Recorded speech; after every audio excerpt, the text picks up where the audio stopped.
Bonsoir, voici l'analyse technique du CAC 40 pour le 25 août. Alors aujourd'hui ça commence à être assez difficile puisqu'on ouvre le marché avec Shanghai qui ferme à moins 8,49%. Du coup, un open sur le CAC 40 à moins 3,57, donc ça c'est assez difficile là aussi à gérer ses positions si on était haussier. Et en mi-séance, on flirte avec les moins 8%. Alors, qu'est-ce que c'est qui cause tout ce problème-là? Ça vient bien évidemment de la Chine, une perte de confiance sur l'économie chinoise et une répercussion. Et donc, on le voit notamment au travers de la monnaie, puisque la monnaie, notamment l'euro, est une valeur refuge. Les gens reviennent sur l'euro. Voilà pourquoi donc l'euro est remonté. Et donc, tout le monde s'affole à savoir où va le marché. Demain matin, 8h, le PIB allemand.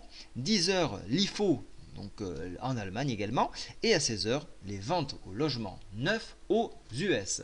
Alors vous les avez vu, on a bien évidemment comblé le gap ici, le gap baissier, et nous avons ouvert sur gap ce matin. Voilà, donc je voulais matérialiser. On est venu chercher le PTI hebdomadaire, on l'a enfoncé de part en part, pardon, les stops ont sauté. Ça a été racheté par la suite à l'ouverture des marchés américains et donc on est reparti à la hausse, ce qui nous a permis de réintégrer la fourchette Andrews. Alors à ce niveau-là, il est très difficile effectivement de sentir le marché. Alors bien évidemment, on va chercher à combler ce gap-là, mais au vu de cette descente, on peut penser à une consolidation. Alors ça fait plusieurs jours qu'on parle de consolidation, elle n'arrive pas.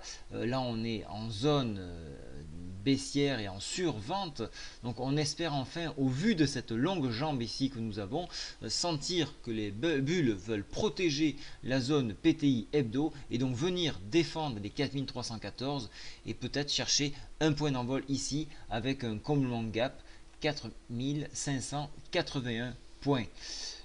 Donc là on a retracé plus de la moitié de la bougie. Alors quand on a un Marubozu en séance, il se peut qu'on revienne chercher donc le milieu donc de cette bougie pour ensuite rebaisser. Donc ça peut être une alternative également pour venir s'appuyer et tester les 4354 à la baisse. Globalement, on est toujours sur une fourchette d'Andrews descendance.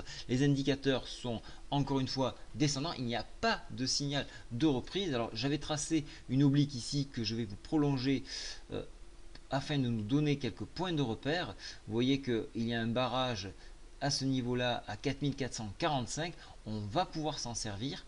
Je vais également tracer un Fibonacci. Et ici, on voit donc sur ce retracement Fibonacci sur extension que vous pouvez retrouver sur la plateforme CMC avec cette icône là. Vous voyez donc cette extension qui vient nous chercher quasiment sur les 61,8% de retracement Fibonacci qui se trouvait à 4229 points.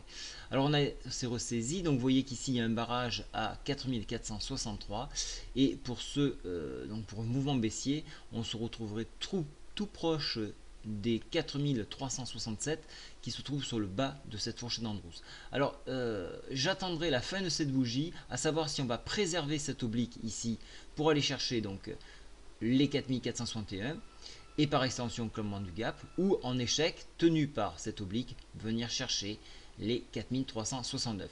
Donc attendez donc la clôture donc des 22 heures, d'autant plus que nous avons un membre de la forme qui s'exprime ce soir. Il s'exprime à 20. Alors attendez, j'ai perdu le fil. C'est 20 heures ce soir, donc ça serait bon de le suivre pour savoir un peu qu'est-ce qui va se dire, notamment sur les parités. Je vous souhaite à tous une très bonne soirée. Au revoir.